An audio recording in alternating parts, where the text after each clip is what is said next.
LoreWarrior Campaign, 4th Succession War, Federated Suns, 3rd Wave. The strategic objective of the Third Wave was to cut off the finger of Capellan worlds thrusting into the Federated Suns by seizing planets such as Ronel, Tybalt, Achenar, and Tigris. Other objectives included the capture of more economically rich worlds like Tigris and Jonathan, and defeating more of the Capellan's best mech units. 12 worlds were targeted for this assault. The Third Wave marked the first appearance of two new Davion fighting forces. One was the March Militias. Made up of soldiers native to a particular region of the Federated Suns, the March Militias were regimental combat teams, originally designed as defensive units. Prince Hansa improved the militia's equipment and their training for this offensive action as part of the Third Wave.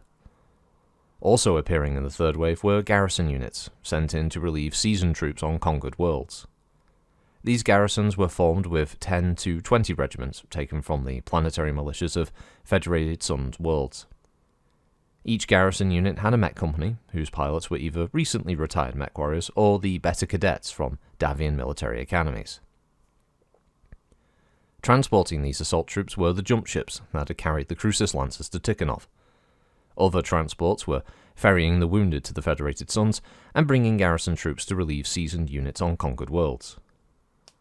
The Third Wave officially began on the 12th of November with the departure of Miller's Marauders and the Addix March Militia from the Federated Suns world of Addix. The other Davion troop movements occurred the following day.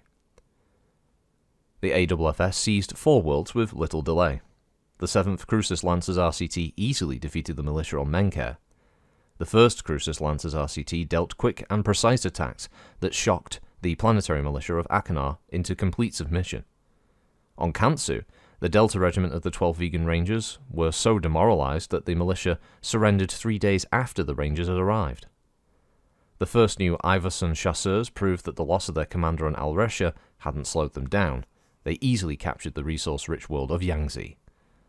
But the Capellan defenders on other worlds were not as helpless. Ronel. The 2 heavy battalions of Miller's Marauders, plus the 12 regiments of the Addix March Militia, left Addix for Ronel. Facing them were the 1st Battalion of Kerr's Intruders. Initial Davion attacks were extremely disjointed because of bitter relations between Major Grissom Miller, commander of the Marauders, and the militia commander, Major General Dether de Burke. The two couldn't agree, and the AWFS marshals finally had to intervene by giving overall command to Major Miller because of his experience, even though Major General de Burke had higher rank. Once the command issue was resolved, though, Davion troops killed or captured all but a single company of Kerr's Intruders. Tybalt. The 4th Crucis Lancers suffered their heaviest losses during the drop into Tybalt. Mechs of Alpha Company, 1st Battalion, were scattered when their Union-class dropship, the White Wind, had its attitude engines jam, turning a slow roll into a wild spin. 5 mechs skipped off the planet's atmosphere and were never seen again. 2 mechs were thrown into an entry angle that was too steep, burned up, and the remaining 5 mechs of the company sustained heavy damage on landing. After this debacle, the Lancers found the battle anticlimactic. The poorly equipped defenders, the 3rd Battalion of Lothar's Fusiliers, did the best they could by fighting a well-planned withdrawal to Macbeth, the planet's capital. A regiment of hover tanks and swifter elements of the RCT's mech regiment caught and encircled the Fusiliers, destroying a single company and forcing another to surrender. The remaining company reached the spaceport of Macbeth and escaped before Davion fighters could catch up. Slocum. The 3rd Davion Guards RCT surprised the 2nd Battalion of McCrimmon's light cavalry by choosing drop zones to engage the planet's militia units. Unopposed and foolishly thinking the Davions were afraid, the light cavalry left its defensive positions to attack a Guards tank regiment. Caught on the snow-covered silver plains outside the planet's capital of Fewers, the light cavalry was easily defeated by the tank regiment and a battalion of heavy mechs. Only a single company of Capella mechs would escape Slocum. New Canton. On New Canton, the Screaming Eagles, bolstered by 10 garrison regiments, took on the 1st Battalion of the 4th Confederation Reserve Cavalry and the 3rd Battalion of Trimaldi's Secutors.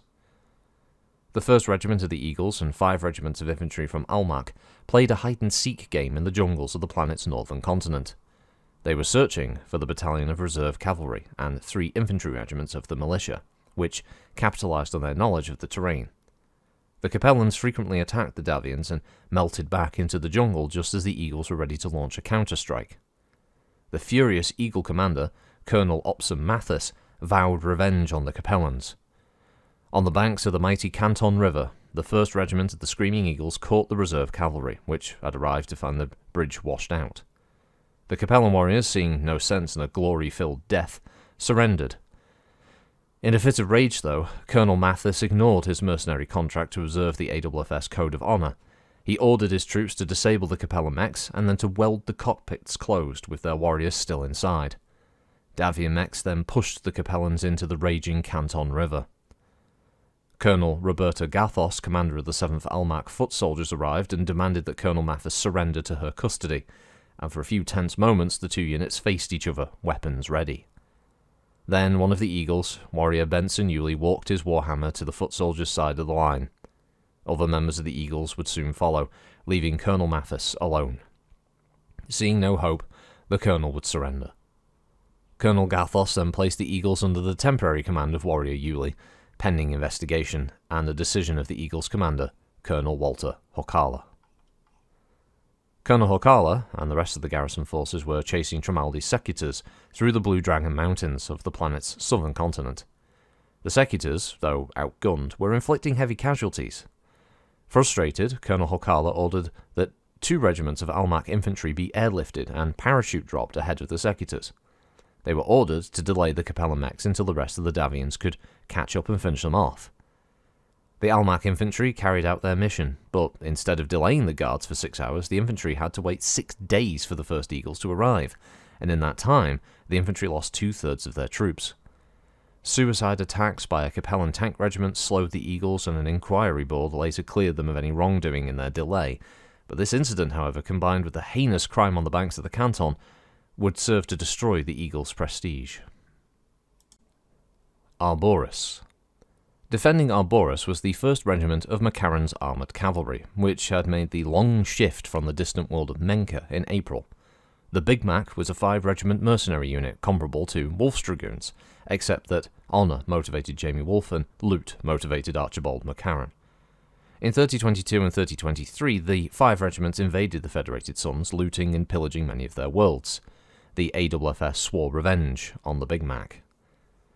Commanders of the 33rd Avalon Hussars RCT and 2 regiments of Blue Star Irregulars spent hours poring over the holotapes of their enemy. This preparation would pay off when they discovered a weakness about the 1st McCarran's Armoured Cavalry and its commander, Colonel Michael Wilson. The initial drop was unopposed, with Colonel Wilson preferring to make the Hussars and Irregulars come to him. The armoured cavalry chose to face the Davion forces on a huge plain of grass full of pre-prepared positions that masked Colonel Wilson's mechs from the Davion sensors. When the fighting started, the McCarran mechs suddenly began to vanish. The confounded AWFS forces discovered that Colonel Wilson had riddled the plain with mech-sized field emplacements that defeated the Davion sensors. McCarran mechs crouched, waiting for Davion ones to pass, would then rise and attack from behind. On the morning of the 18th of December, the commander of the Hussars sent his entire fighter force against the mercenaries. Colonel Wilson, though an excellent battlefield tactician, had a prejudice against fighters and commanded them pretty poorly. MIIO agents had found that the McCarran fighters did a good job over the battlefield but were extremely sloppy near the airfields. When the Davion fighters appeared, few McCarran fighters would rise to meet them. Most of the McCarran wing was destroyed on the ground. With complete air superiority achieved, the Davion fighters began spotting the crouched McCarran mechs, harassing them with the fighters. The 1st Regiment of McCarran's cavalry would fail to see the charging Blue Star Irregulars until the last moment. The mech-to-mech fight left the mercenaries with only a single battalion, and realizing he'd lost, Colonel Wilson ordered the retreat from Arboris. Scythe. The 4th Deneb Light Cavalry RCT didn't adapt well to the perpetual cold of Scythe's southern continent, which was what the 3rd Battalion of Justine's Grenadiers had hoped. Using the perpetual cover of the blizzards and high winds, the Grenadiers were causing havoc with the 4th Deneb RCT.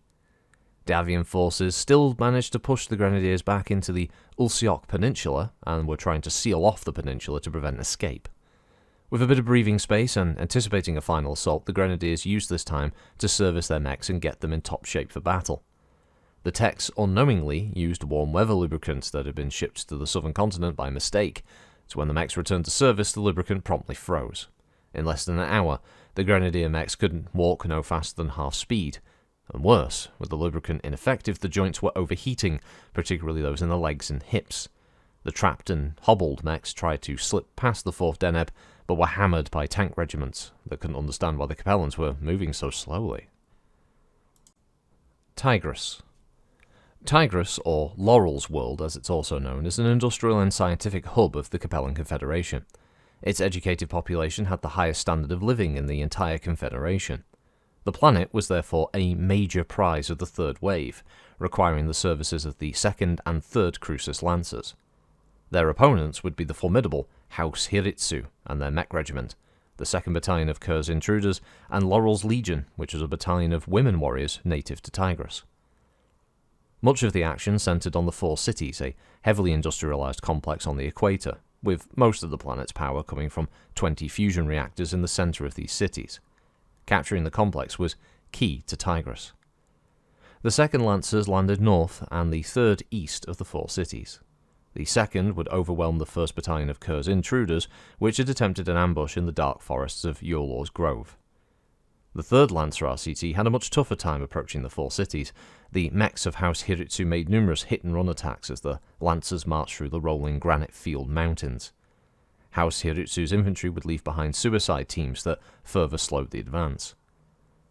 The 2 Lancer RCTs then made an ill-coordinated attack that went nowhere, and as they rested and regrouped, House Hiritsu and Laurel's Legion counterattacked at the command staff of the 3rd RCT. 3rd Lancers Marshal Jesse Pedroza was knocked unconscious by a nearby blast from an autocannon, but a company of hover tanks from the 2nd Galax Armour Regiment threw themselves at the mechs of House Hiritsu just in time. The company was decimated, but bought enough time for the Marshal's evacuation and the arrival of a battalion of heavy mechs. House Hiritsu's 2nd Battalion was routed in the ensuing fight and retreated toward the 4 cities. The Hiritsu commander ordered that the remaining battalion, the few soldiers from the Hiritsu infantry, and Laurel's Legion leave Tigris.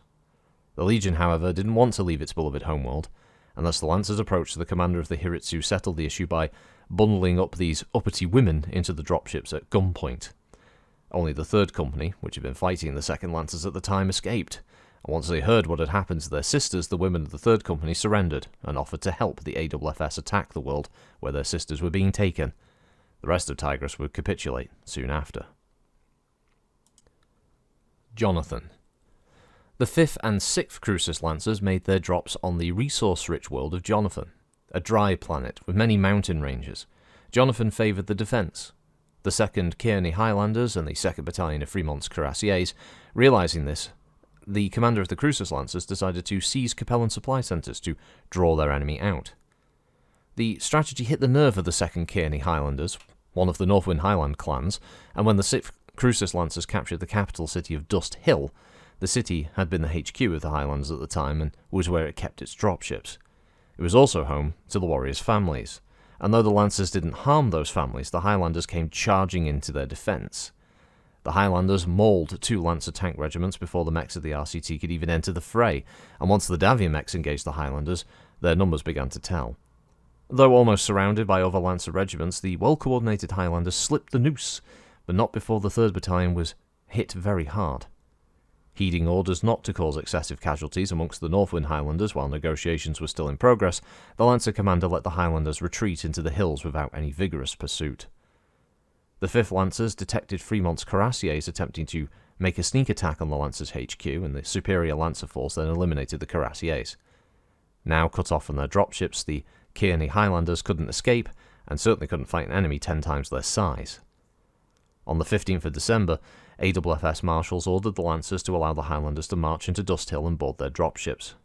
Obeying without understanding, the Lancers warily watched as the Highlanders' pipe and drum corps played Scotland the Brave and marched into Dust Hill. They found their families loaded weapons and supplies aboard their ships and left Jonathan by the 21st of December. Overview. The third wave was a success.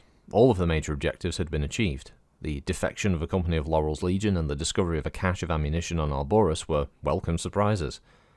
By far the greatest bonus of this wave was the agreement reached on the 15th of December between the clan elders of the Northwind Highlanders and the Federated Suns. In the Northwind Agreement, as the document came to be called, this would allow the Highlanders to cease hostilities with the AFS and renounce their allegiance to the Capellan Confederation. In return, Prince Hansa gave the Highlanders their homeworld of Northwind, along with a promise that, as members of the AFS, they wouldn't be asked to stray far from home unless absolutely necessary.